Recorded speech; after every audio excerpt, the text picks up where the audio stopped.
on another Saturday night. This is Grace and Faith Fellowship. Come to share the word of the Lord with you on this Saturday evening. Thank you for listening. And we just excited about sharing the word of the Lord with you on a weekly basis. Praying that it's been a blessing to you. But last week we started a new series. We are talking about success in God's eyes. Success in God's eyes. Okay, so last week we laid a foundation about understanding that, hey, how do we define success? Now we know the world defines success based on numbers. We looked at from an athletic point of view when talking about him or her being successful. You look at how many baskets they score, how many awards. A person is successful, they got a lot of money, a lot of material possessions. And so when the world see those things, they says, that person is really successful. How many clicks they get on social media, how many followers they have, and we deem that person as successful. Now, in itself, there's nothing wrong with those things. But we want to look at how does God see us? Because what if you don't have those things? Because we know, as we said last week, we know even with all those things, a person can be, like I said, a public success, but a private failure. So when we look at success, we want to look at the whole big picture, not just one aspect, not just in the physical. Okay. But we also want to look in the spiritual. We want to look talking about how God sees success. And even in the tangible things, even in the natural, how does God look at success? Okay. And so tonight, this is part two of success in God's eyes. Okay. And we're going to look at tonight, we said we're going to talk about four aspects.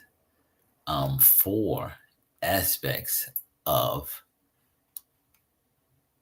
success in God's eyes. And I'm gonna go back and just do quickly talk about what are those four things. What are those four things? Well, we talk. We're going tonight. We're going to talk about faithful, being faithful. That's how God sees success. Fruitful. Okay, fulfilled is the third one, and this last one is make God famous. But tonight we're going to talk about how God sees success. We're going to talk about being faithful.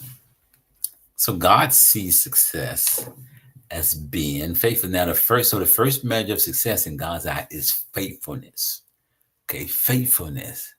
Okay, and faithfulness is simply mean that you have been faithful in stewarding what God has given you. Okay, so how does He see success? Are you faithful? Are you faithful in stewarding the things that He's given you? All the things that God has given you, are you a faithful steward of it? Are you managing and increasing what God has given you? And we're going to look at it. We're going to look in the Gospel of Matthew. Jesus told a parable about a man who had three servants. Okay, at the core, this parable is a lesson on faithfulness. Okay, and it's core. And Jesus starts off this story. Now we're going to look at Matthew chapter 25. Okay, verses 14. We're going to start at verse 14. Okay. Verse 14. Let's see. I don't want to see what we're going to go down to. Matthew chapter 25.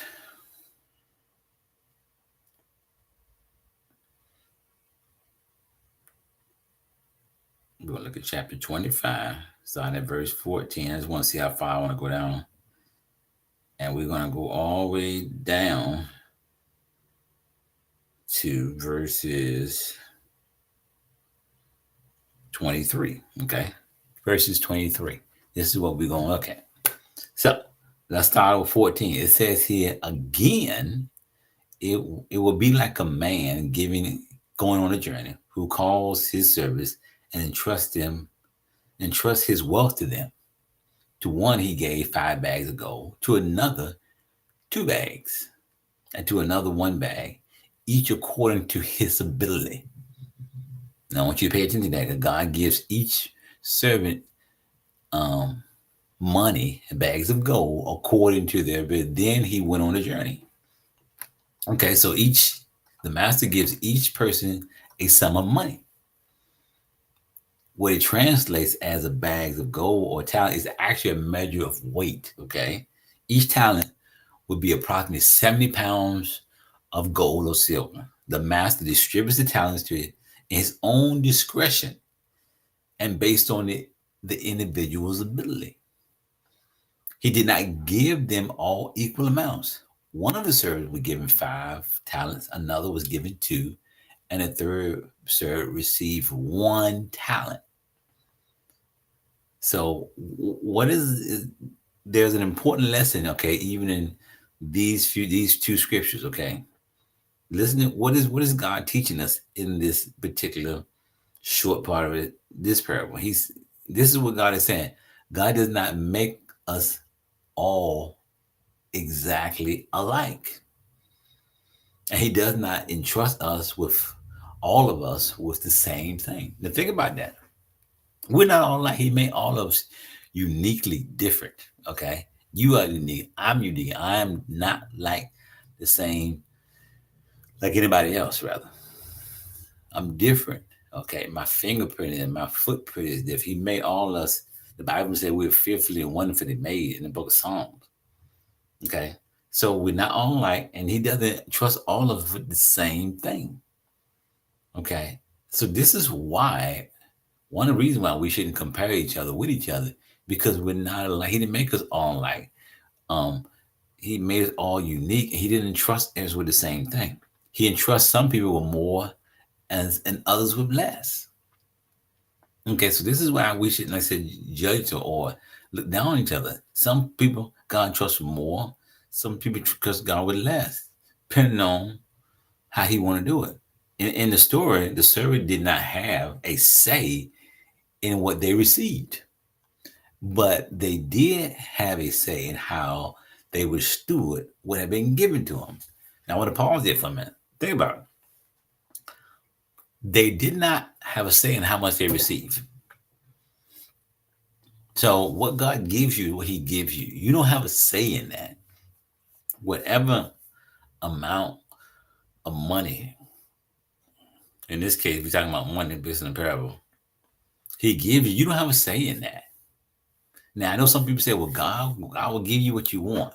Yeah, and that's true. And that's not true. God will give you some things that you want. But when we're talking about as far as what God has called you to do, what his purpose is, God has a plan for your life. Okay. And what he has put in you, okay, he has given you is based on what he has called you to do. You know, when we talk about money here, okay. And you maybe say, well, I want to be a millionaire. Well, that's fine, but based on what God's calling you to do, you may not need to be a millionaire based on what he called you to do. Okay. You may just be, hey, 6 figures or whatever. You know. So understand that, hey, God, the servants did not have a say in how much they received, and they did not have a say in how, but they did, did have a say in how they would steward what they was given. So you do have a choice of how you steward what you get. You can multiply what God gives you now. You can multiply. So if God, says, hey, I'm gonna give you this amount, he wants us to multiply what he gives us. Now you do have a say in that. Okay, you do have a say in that. And then the story continues. It says, after a long time, the master of these servants returned and settled accounts with them.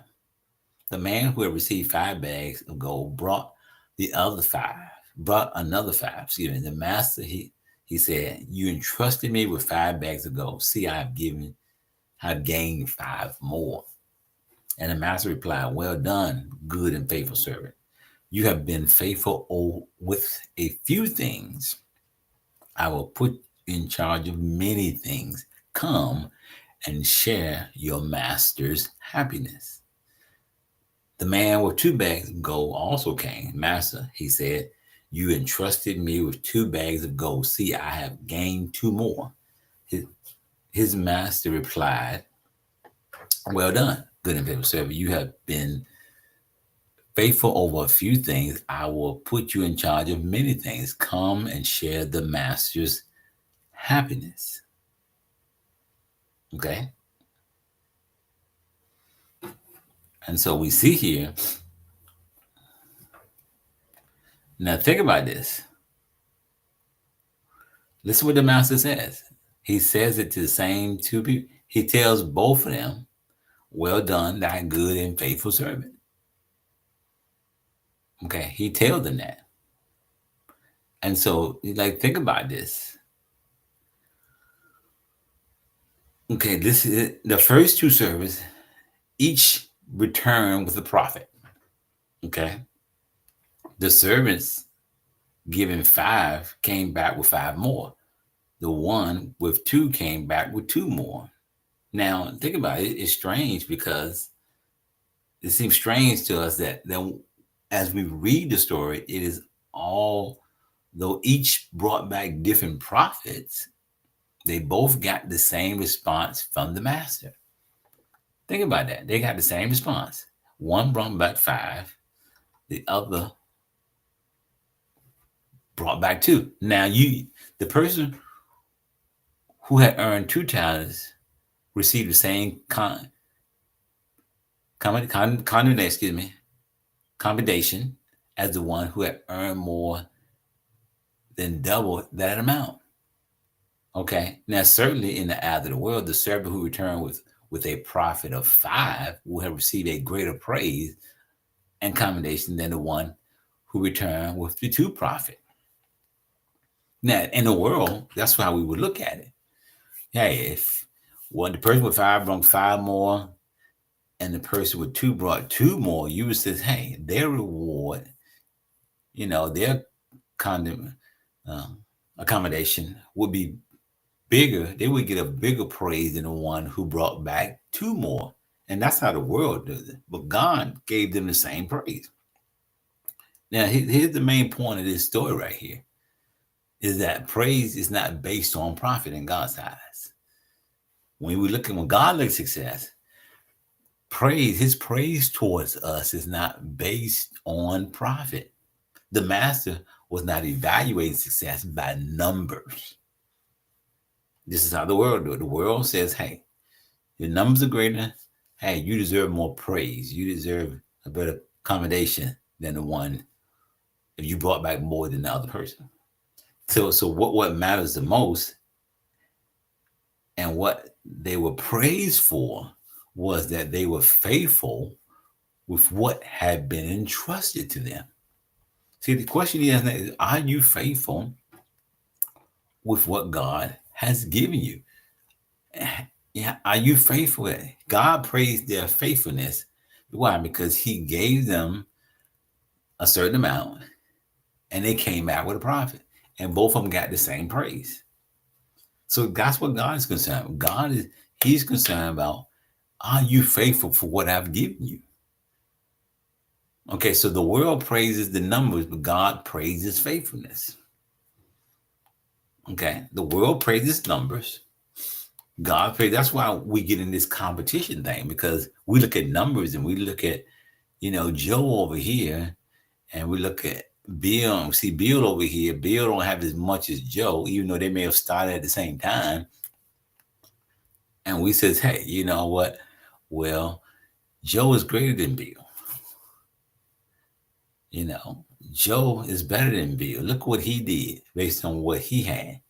But once again, God looks at, are you faithful for what I've given you? Are you faithful? So the question I want to ask tonight, one of the questions I want to ask tonight is, what has God given you? What has God given you? Have you seriously, as you seriously think about what I just asked you, you will realize that it's not a very long list. Okay. Just think about what God has given you. It's not a very long list. You need to understand that God is the source of your talent, your education. He's the source of that. He's the source of your skills. He's the source of your abilities. Okay. He's the source of your bank account. And he's the source of everything else, everything in your life. God is the source of it. You need to understand that. He is the source of it. He also has also given you at least one spiritual gift. And in some cases, for some people, probably more. So you need to understand, question, find out what is God giving you. Okay. What is that God giving you? He's giving you all these things that I just named. He's the source of it, your education, your bank account, your skills, what you're able to do. He is the source of that. But, and even we're talking about spiritual gifts. So what is your spiritual gift? Do you know what your spiritual gift? And how are you using them? How are you using the spiritual gifts that God has given you? And are you faithful with what He's giving you? See, this is the whole key. This is success in God. Are you faithful? Because the key is being faithful is, hey, you can begin to look at other people's success, okay, and deem yours as insignificant. Well, mine is not as important because I don't have as much as they do, and my membership is not big as theirs, and my bank account is big as theirs. You know what? And I don't have as much education as so over here, and you know what? My skill set is not as better. Theirs is better than mine. So, and you may be in the same field. God may have called both of y'all in the same arena, same area, but they have may be more popular than you are. Okay, they may be more popular. They may have more influence. Once again, based on what God has given them versus what God has given you. But you shouldn't get upset. The question you should be asking yourself, or the thing you should be focused on, is that hey, find out what God has given you and say, you know what, I'm going to be faithful to what God has given me. Find out what He's given you, and know what He's giving you, and that way, this would eliminate of you being jealous or trying to um, chase after something that he didn't ordain, that He didn't give you, because you're trying to compete with Joe over here, with Billy over here. You're trying to compete, and the world gets caught up in this little rat race about who's more successful. And even we talked about that on Thursday night. Wow. And in the church of Corinth, how Paul kind of scolded the Corinthians because, hey, some were saying, well, hey, I'm for Apollos and I'm for Paul. And Paul was simply saying, hey, it don't matter. Okay. Both of us, both him and Paul were doing God's work. He says, doesn't matter if one laid the foundation, the other one waters. He said, but it's God who gives the increase. And whatever your increase is, He determines that. In other words, He gives the increase, but both of them may be doing different things, okay, or even the same thing, and one had more influence than the other, but it's all about what God has called you to be faithful over. So what is your spiritual gifts? So when it comes to our lives, God owns it all, okay? He calls us to be stewards, to steward what He has given us for His glory. So are you being a good steward? Because the steward is faithful over what the master gives him. See, because one day you will stand before the Lord and give an account. When the master asks, what did you do with what I entrusted you? What will be your response? What's going to be your response? Because so let's go back. First of all, do you know what God has entrusted you with when it comes to, and it says spiritual gifts, when it comes to your finances, when it comes to everything that He is the source of in your life, which He's the source of everything. And you need to know, okay, what has God entrusted me with? What God, ask him, what have you given me? Okay. What has you given? What have you placed in my hands? And God, whatever you place in my hands, I'm going to give you a return on it. I'm going to get whatever the amount you give me, I'm going to give you a return. That's what a good steward is. He takes what the master gives him and he makes a profit on it. Even your spiritual gifts. Your spiritual gifts God has given to you, but how are you cultivating, which means how are you developing them? The thing that God's called me to do is to teach and preach. Okay, but I have to cultivate what God has given me in order for me to improve on it. I just can't be said. I have to constantly, ask God to increase my knowledge, increase my revelation, so I can be a great, a better teacher, a better preacher, so I can be a blessing to you, to the people of God as we come on social media.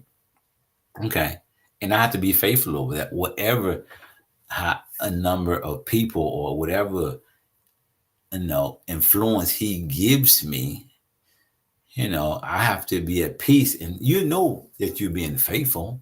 You don't have to look at the outside world. If you're being faithful with God. It's God, because what? You have peace on the inside about it. And you can always ask God, okay, am I being faithful? Is it something I'm not doing? If this something is what you're giving me, how can I increase it?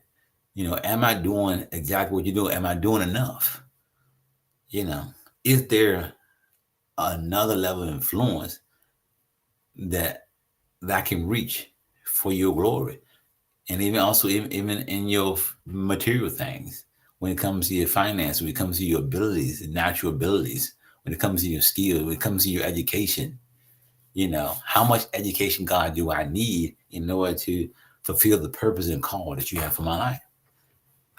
These are the things we need to ask God. So how would you respond?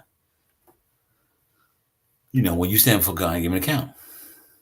So whatever's on your schedule today or tomorrow, whatever, you need to be faithful. You need to bring the Lord a return on His investment in you. And that's key.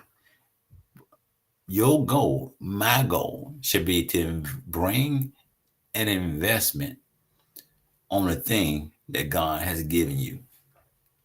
To bring the Lord a return on His investment. God has invested a lot in you. Okay, He has invested a lot in you. Know that. You're not, as I said before earlier. He said you're fearfully, wonderfully made. So God don't know. Somebody said, coin the phrase, God don't make no jump. Okay, He doesn't make any jump. Whatever, when He made you, He created you with abilities and skills and talents and spiritual gifts and natural gifts. If it ain't number one, you cultivate that one gift and bring God a return on that one thing that He has given you. Doesn't matter. Don't get mad because somebody else has more. Don't worry about that. As this use the phrase I heard it say, stay in your lane. Stay in your lane. Find out what your lane is. Stay in that lane and do what God has called you to do to the best of your ability. Be faithful in what God has called you to do. And you won't hear these words that these servants heard. Okay? Well done, that good and faithful servant.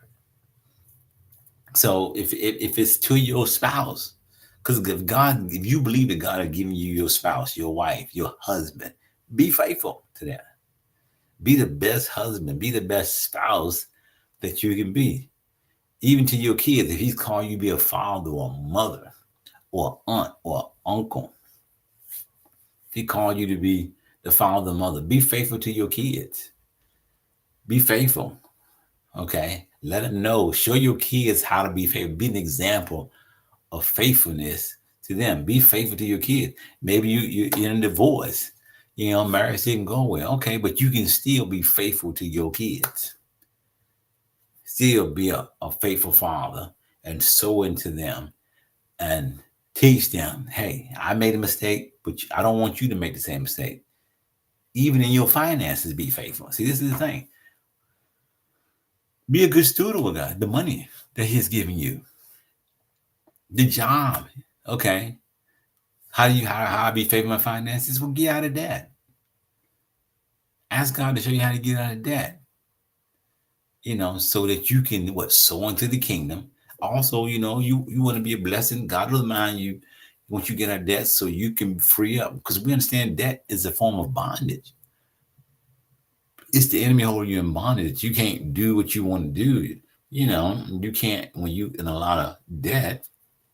It hinders you from doing things not only for your pleasure but also for the kingdom. Can't do this. So be faithful. So whatever, be faithful in your finances. Stop spending more than you have. Stop spending more than you have. Okay, if God has given you, you have a budget of 60,000. Stay within that budget. Live within that budget. Don't go out and buy cars that you can't afford. Uh, um, Purchase places that you can't afford to live at. Buying stuff that you don't need. All too many shoes, too many clothes. Too many little gadgets. You don't need the latest iPhone. If you can't afford it, don't worry about it. Use the one you got until you can afford it. You don't have to have all these luxuries that the world deem as being successful. Because people think about it. People think when you drive most time when you see you driving like a Mercedes or a BMW, or all these fancy cars or a Lexus, we look at those people and say, you know what? Well, they must be successful because there's no way in the world you can drive that kind of car and be successful. Well, we don't know how much debt those people in. They could be up to their nose in debt, but yet driving a fancy car. So don't allow what you see people driving or see people places. We deem people as successful when they live in certain neighborhoods. Think that they're successful. They live in a glamorous life. They don't have any problems. They have all the things they need. But the thing is, look at what God is saying. Are you faithful? Are you faithful what I've given you? Okay. Whether the world deems it as a little bit or whether they deem it as a lot. Are you faithful? Know what He's calling. To your job, to your schooling. Be faithful. Whatever job you have. It doesn't matter if it's just working for the city of Hampton or whatever city you live in and working, picking up trash or, working as a customer service representative, whatever. Okay. Be faithful to your schooling, whatever, however education you want. Whether wrong to go for more education? No, it's not. That in itself is nothing wrong with wanting more education. There's nothing wrong with wanting more money. Okay. But you need to understand, I want to drive home. What's your purpose? What's your plan? What is it? Know what God has called you to do. Okay. Know what He has given you. And then once you understand what He has given you, the thing that He's given you, the gifts and talents, the things, be faithful over whatever you have.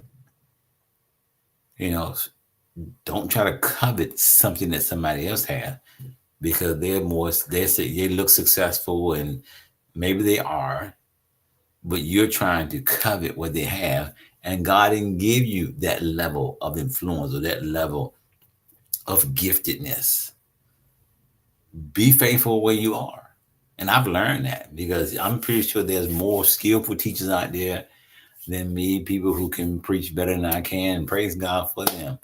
I'm their biggest cheerleader. I've learned to be the biggest cheerleader. I'm not concerned about that. But I made a decision that, you know what? Hey, Lord, show me what you give me. Show me the area that you've gifted me in, the talents, the ability, the spiritual gifts in me. And then I'm committed to being faithful to what you've given me. Not to compete with somebody else, not to be jealous of somebody or any of somebody else's success. No, I'm going to be faithful of what you give me. And you know what? I'm looking for him to say those words. So make it your goal to be faithful in everything. That should be your goal, to be faithful in. God has be faithful in everything that God has trusted you, so you can say He can say to you without reservation, and so you can say without any reservation, Lord, I've been faithful today. I've been faithful today. Can you say that every day you wake up, every day you and before you go to bed? I've been faithful to a God. Now, if you didn't, that's fine. You don't condemn yourself.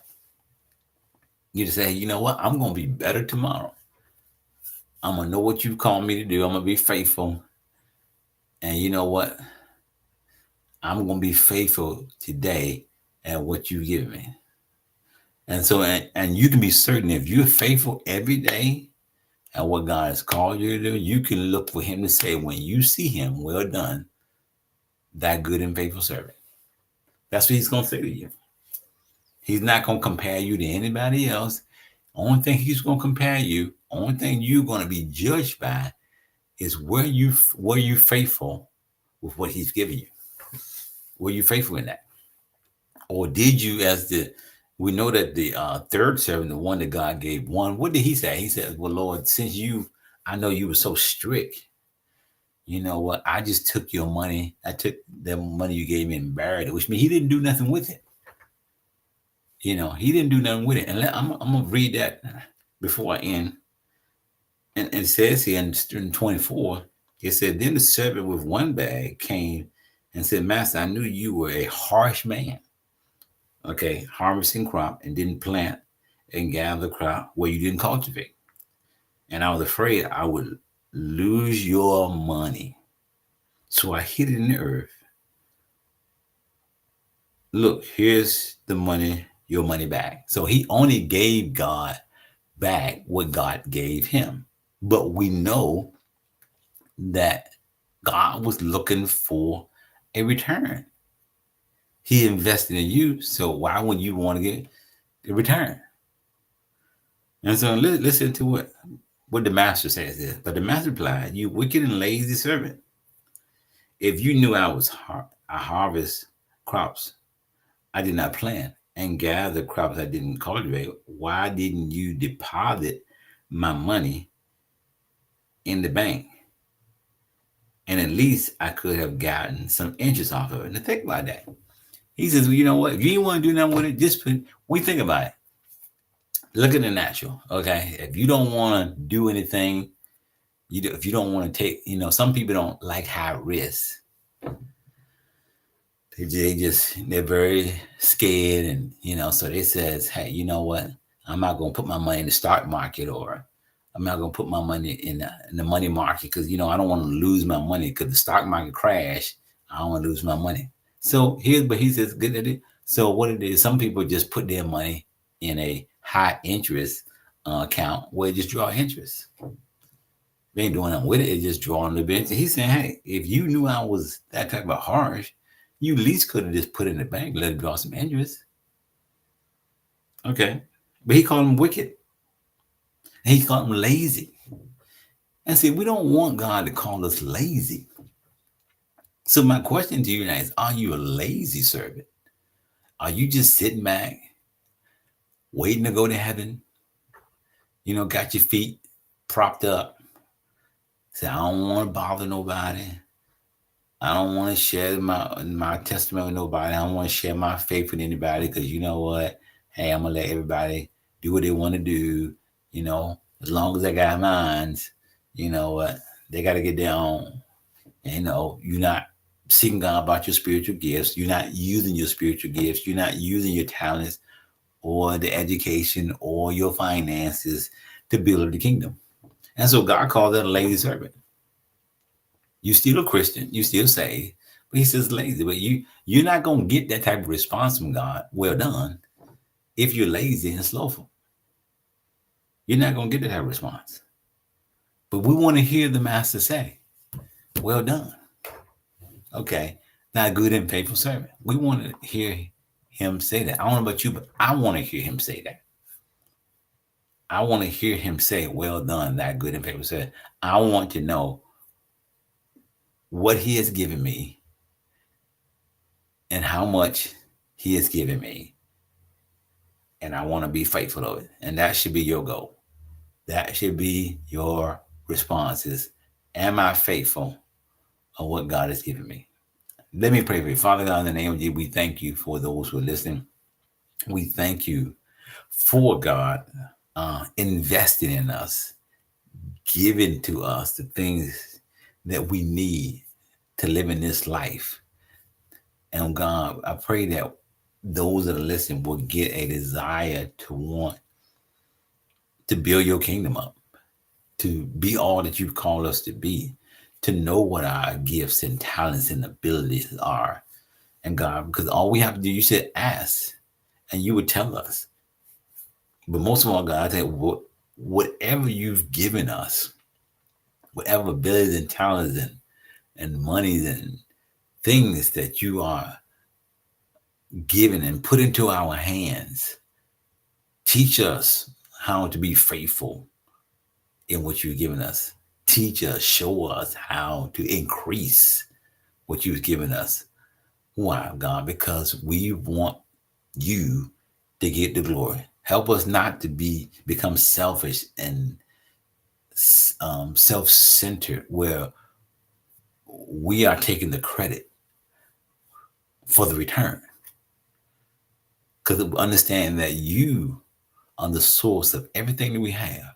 So God, we want to give you the glory. As your scripture says, let your light so shine so that the Father in heaven may be glorified. And so we want you to get the glory in everything. So teach us how to be faithful. Teach us to be good stewards of what you've given us. And we'll give your name the glory. In Jesus' name we pray. Amen. Once again, thank you for listening to us this evening.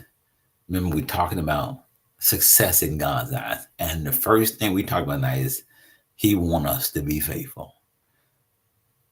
Learn how to be faithful at what God has given you. So once again, thank you for listening. And we'll be back with you again next week on part 3 on success in God's eyes. Thank you for listening, and we'll see you next week. Bye-bye.